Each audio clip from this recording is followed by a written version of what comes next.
A'udzu billahi minasyaitonir rajim. Bismillahirrahmanirrahim. Assalamualaikum warahmatullahi wabarakatuh. Alhamdulillahirabbil alamin alladzi farada 'alaina siyama fi syahri Ramadan. Syahrun 'azimun syarifun mubarak anzalallahu fihi al-Qur'an hudan lin-nasi wa bayyinatin minal huda wal furqan. Asyhadu an la ilaha illallahul malikul mannan wa asyhadu anna Muhammadan abduhu wa rasuluhu khairul khalqi wa ahsanul insan.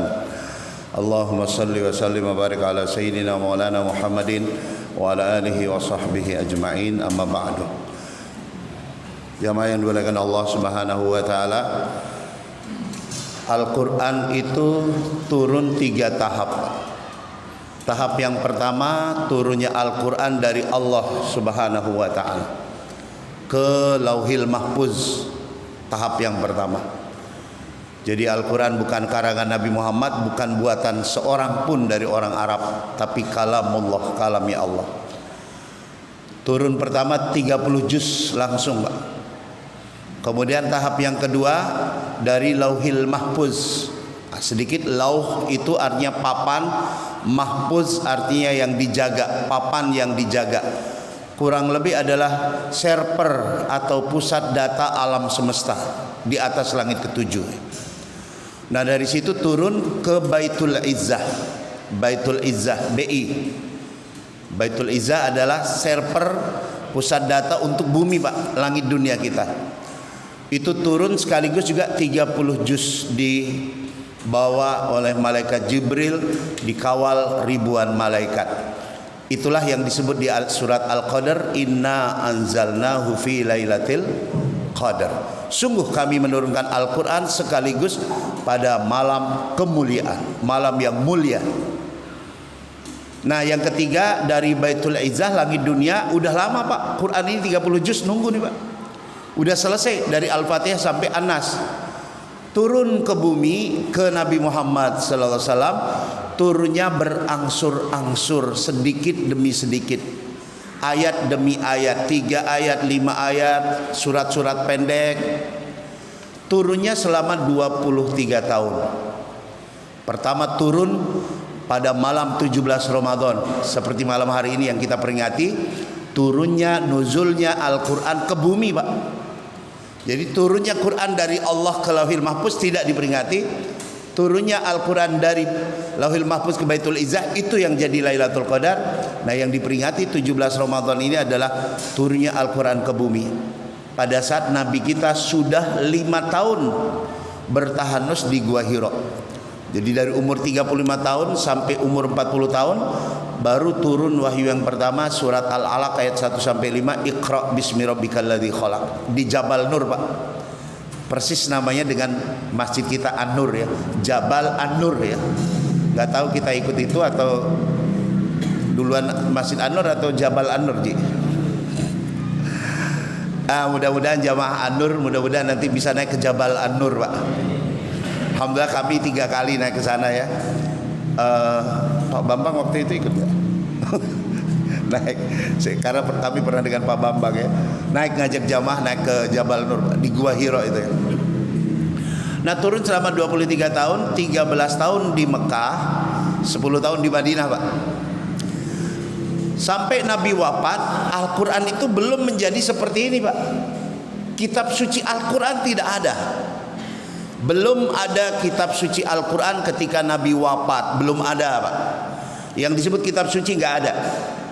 Karena Al-Quran itu definisinya kalamullah, bukan kitabullah, bukan kitabnya Allah, tapi kalamullah, kalamnya Allah, ucapannya Allah, firmannya Allah.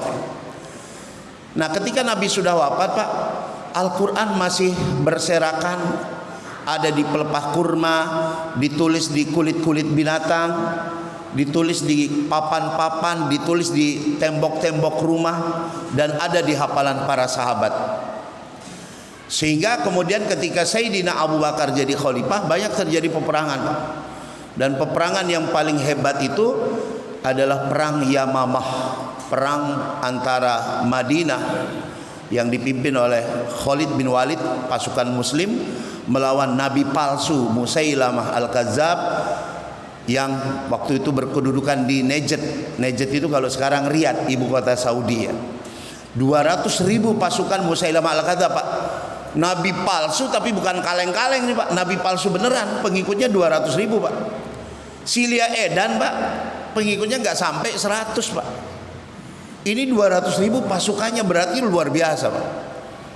Daya pengaruhnya Musailamah ini ya. Terjadi perang Pak. Banyak penghafal Quran terbunuh pada saat itu ya. Sehingga Umar setelah selesai kemenangan di perang Yamamah, ya kayak perang Rusia Ukraina itu Pak, banyak yang terbunuh ya. Nggak tahu banyakan mana itu, Ukraina atau Rusia, tapi kayaknya menang Rusia ya, urah gitu ya. Mudah-mudahan, karena selama ini Rusia nggak pernah bermasalah dengan umat Islam Pak. Barat doang tuh ya, nggak pernah bicara Palestina diapa-apain, tapi begitu Ukraina, wow, pada ribut semua ya. Makanya kita umat Islam Rusia wae lah, pokoknya ya, urah wae udah Pak. Nah jamaah yang dimuliakan Allah, Umar berkata, wahai Abu Bakar, cepat kumpulkan penghafal Quran yang masih hidup, supaya mereka menulis Al-Quran dalam satu buku.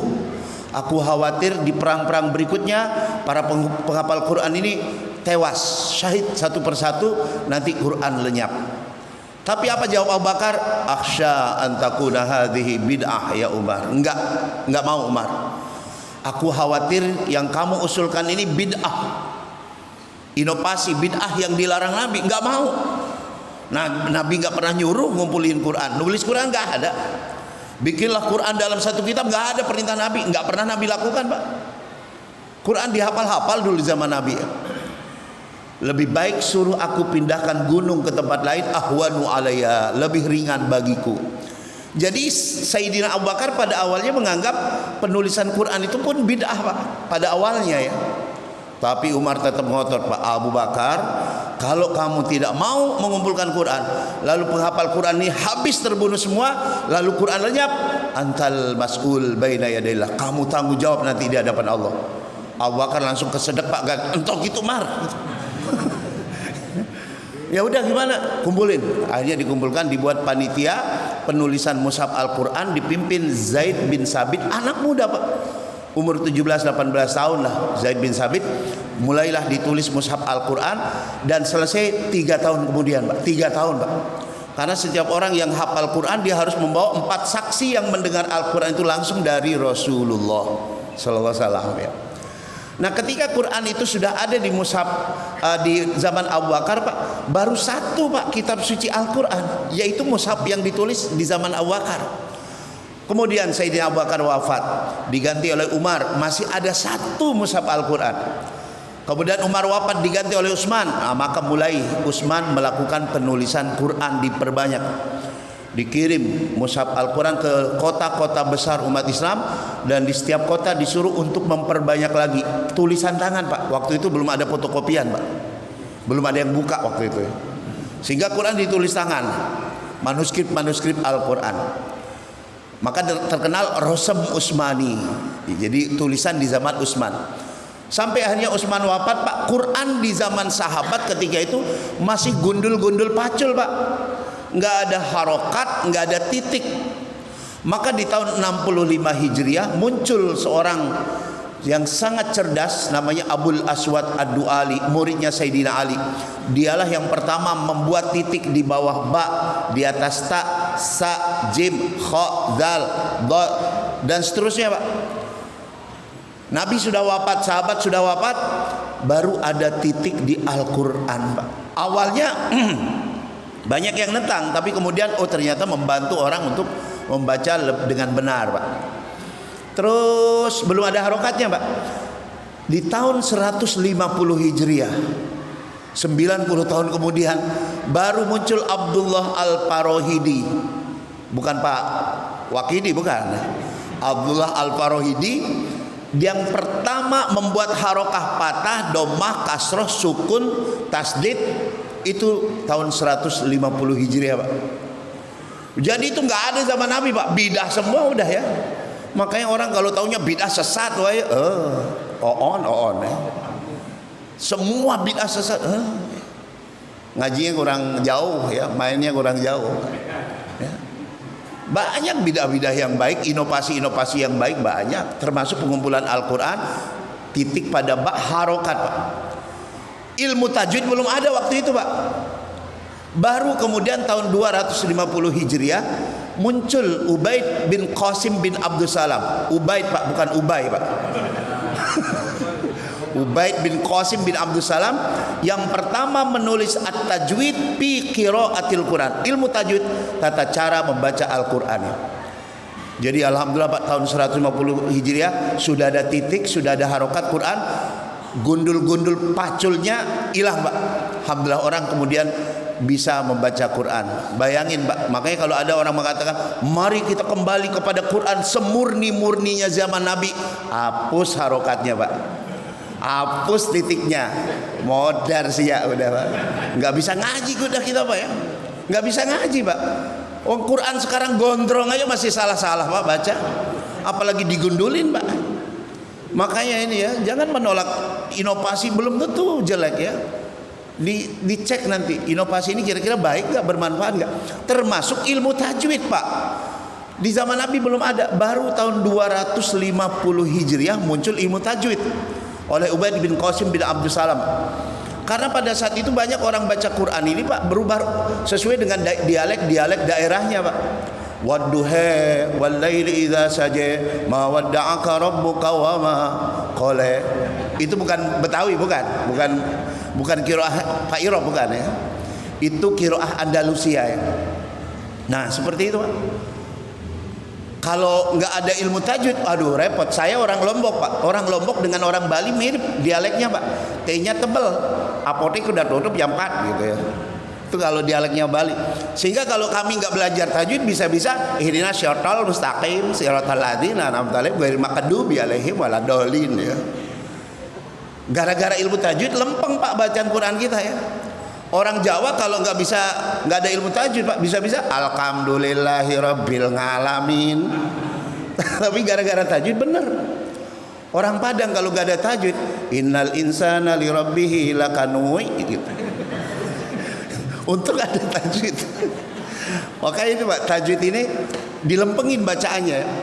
Nah, dalam membaca Quran ada 4 cara, Pak, membaca Quran. Pertama adalah tartil. Tartil ini membaca dengan perlahan-lahan. Warattilil Qur'ana tartila. Bacalah Quran dengan tartil. Seperti dalam solat-solat kita yang 5 waktu, itu tartil. Yang kedua namanya tazyin. Zainul Quran bi aswatikum, bacalah Quran dengan suara kalian yang bagus sehingga Al-Quran bertambah indah, kata Nabi. Itulah qori-qori itu, Pak. Ya, namanya kaidahnya udah bukan matobi lagi, bukan idgham bisa. Kaidahnya bayati, qoror, suri, soba, nahawan, jiharka, jawabul jawab. Itu tazin cocok untuk musyawarah, untuk acara-acara resmi, Pak. A'udzubillahi minasyaitonirrajim. Itu tazin namanya, Pak. Jangan dipakai untuk jadi imam sholat tarawih, Pak. Misal imam sholat tarawih, Bismillahirrahmanirrahim. Siap, Pak? Insya Allah siap kabur udah ya. Maka jangan ya. Udahlah kalau taraweh cepetan dikit ya. Nah, yang ketiga namanya tadwir, Pak. Baca Quran temponya lebih cepat. Seperti Pak Haji Agus tadi itu ya. Oh, jadi tegas bacaan Qurannya ya. Belum sholatnya maju, Pak. Mau pulang. Mantap imam, Pak. Memang begitu, Pak. Ini kosong-kosong santai, Bu. Belum apa-apa udah mau kabur ya. Jadi nggak apa-apa, Pak. Yang 11 mah nggak apa-apa, masalah namanya sunnah ya.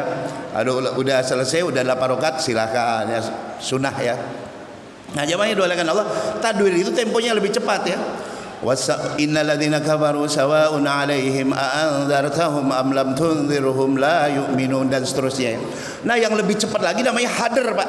Hadar itu biasanya di pesantren tahfiz Al-Qur'an. Karena mereka harus murojaah banyak sehingga lebih cepat lagi ngajinya. Innal ladzina kafaru sawa'un 'alaihim a'anzartahum am lam tunzirhum la yu'minun khatamallahu 'ala qulubihim wa la sam'ihim. Boleh enggak? Boleh, Pak. Nah, itu yang dipakai di beberapa tempat yang tarawih 23 rakaat kelar 7 menit, Pak. Itu jamaahnya sampai muntah-muntah Pak tarawih ya. Mantap ya. Ada yang kejedot Pak, waduh ya. Buru-buru teh ya. Pulang-pulang dari tarawih rumah sakit ya. Mantap berarti imamnya itu ya. Nah jamaah yang dimuliakan Allah, jadi insyaallah ya tarawih kita di sini udah bagus ya, bacaan-bacanya kalau nggak tartil tadwir dan itu semuanya dibolehkan.